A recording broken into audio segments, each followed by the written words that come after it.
का मुद्दा जो है वो बड़ा हो गया है। बड़ा इसलिए हो गया है कि जब से खान सर और रहमान सर फिर से इसमें जान फूंक दिए, 2 महीने के बाद जो है फिर से जो है छात्रों में जो है जोश दिखने लगा है।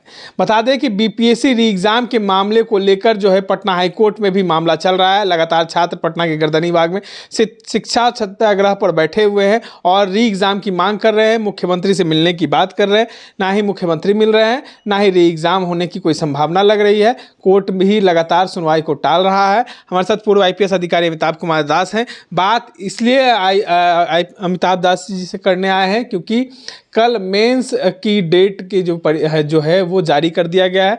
कैसे देखते हैं, ना कोर्ट में सुनवाई हो रही है, ना री एग्ज़ाम का कोई चर्चा हो रहा है। आयोग जो है वो खान सर हो या रहमान सर हो, नोटिस पे नोटिस धराधर जारी किया जा रहा है, लेकिन छात्र कहाँ जाएंगे? मेंस का तो डेट भी रिलीज हो गया। देखिए, जो भी अब थोड़ी मोड़ी उम्मीद है वो पटना हाई कोर्ट से ही है, न्यायपालिका से ही है ना। मुख्यमंत्री जो है पलटू राम, उनसे कोई उम्मीद करना बेकार है।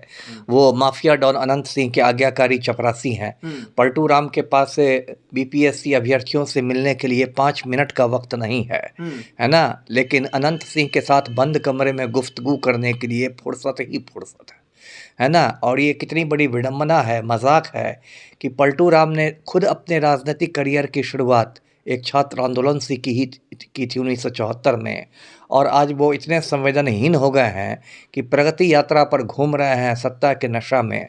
तो खैर कोई बात नहीं, नवंबर में वो नशा भी उतरने वाला है, वो एक अलग किस्सा है।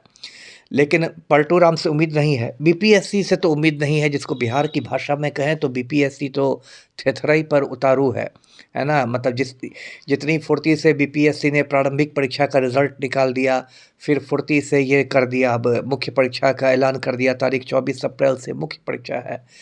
तो बीपीएससी के तो चेयरमैन जो हैं वो ऐसा लगता है कि एकदम कोई उनका पुश्तैनी दुश्मनी हो बच्चों से। बात बात पर बच्चों को उदंड, उपद्रवी, नॉन सीरियस क्या क्या कहते रहते हैं। तो वो तो बात चली गई। जहाँ तक आंदोलन का सवाल है तो ठीक है, इसलिए मैं बच्चों की मतलब सराहना करता हूँ कि उन्होंने बहुत शांतिपूर्ण अब तक आंदोलन किया है। बिहार में हज़ारों बच्चे शामिल रहे, 2 महीने से सड़कों पर रहें और 3-3 बार लाठीचार्ज हो और पुलिस का दमन चक्र चले, इसके बावजूद बहुत शांतिपूर्ण आंदोलन है। ये तो बहुत अच्छी बात है, जिन्होंने शांतिपूर्ण आंदोलन करके सरकार को एक्सपोज कर दिया है। लेकिन ये भी हुआ कि बीपीएससी आंदोलन को बार बार हाईजैक करने की भी कोशिशें की गई है। मतलब लोग अपनी नेतागिरी चमकाने के लिए भी आए हैं। लगता है प्रशांत किशोर पे इशारा है आपका? नहीं, इशारा सब पर है, बस प्रशांत किशोर पर नहीं, सब पर है। पप्पू यादव यदि वहाँ जन्मदिन मना रहे तो क्या वो आध्यात्मिक काम कर रहे थे? वो भी राजनीतिक काम ही कर रहे थे, है ना। या मान लीजिए कोई और भी हो, बस प्रशांत किशोर को क्यों कहा जाए? अभी कुछ जो कोचिंग संचालक हैं पटना के, कोई गुरु है, कोई गुरु घंटाल है, ये लोग भी आए हैं तो कहीं ना कहीं लग रहा है कि ये भी अवध ओझा के ही पद चिन्हों पर है। इनको भी चुनाव लड़ना है।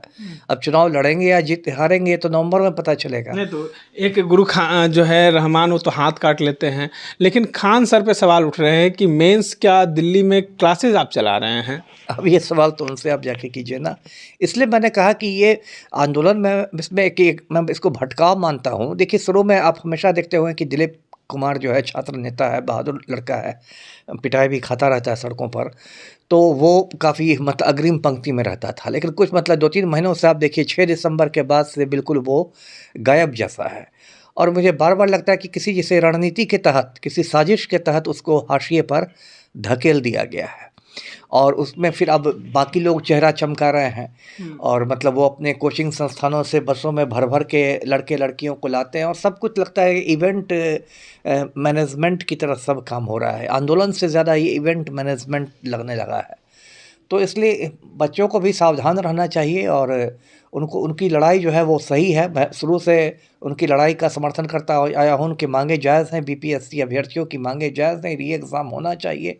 अब तो मतलब गंभीर इल्ज़ाम लग रहा है, ये भी इल्ज़ाम लग रहा है, अब मैं उसकी पुष्टि नहीं करता, लेकिन इल्ज़ाम लगा है कि गया और नवादा, इन 2 जिलों के जो कोषागार हैं, जो ट्रेजरी हैं, उनसे बीपीएससी के प्रश्न पत्रों के सेट गायब हो गए, जो गंभीर बात है। अब तक बीपीएससी की ओर से इसका कोई मतलब आधिकारिक खंडन भी नहीं आया है। यदि इतनी बातें चल रही है सोशल मीडिया पर तो बीपीएससी को कम से कम सफाई देनी चाहिए थी।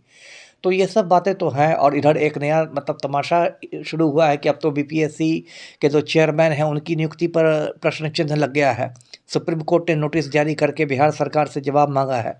25 फरवरी को अगली सुनवाई है, क्योंकि बीपीएससी के चेयरमैन जो परमार हैं उनकी नियुक्ति को चुनौती देते हुए एक पीआईएल दाखिल हुआ है सुप्रीम कोर्ट में। एक अंतिम सवाल ले लेते हैं कि आपको क्या लगता है कि रिजल्ट जारी हो ही गया, मेंस की मुख्य परीक्षा जो है कहा जाए तो उसका डेट जो है वो भी जारी कर ही दिया गया, तो क्या लगता है कोर्ट अब इस पर क्या फैसला लेगा? लगता तो नहीं है कि अब जो 17वीं है री एग्ज़ाम होगी? नहीं, ऐसा आप नहीं कह सकते।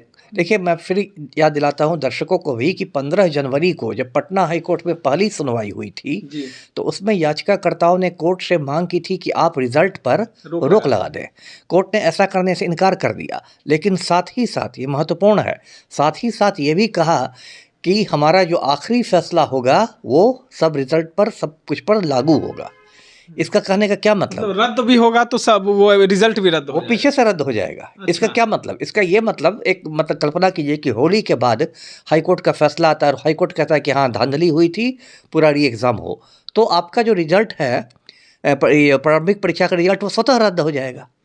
बीपीएससी हाईकोर्ट से ऊपर नहीं ना है, वो तो स्वतः रद्द होगा। छात्र अभी भी उम्मीद में रहे। देखिए, कोर्ट ने एक कंडीशन तो जरूर लगा के रखा है कि अगर जो फैसला अंतिम फैसला जो मेरा होगा वो रिजल्ट पर भी लागू होगा।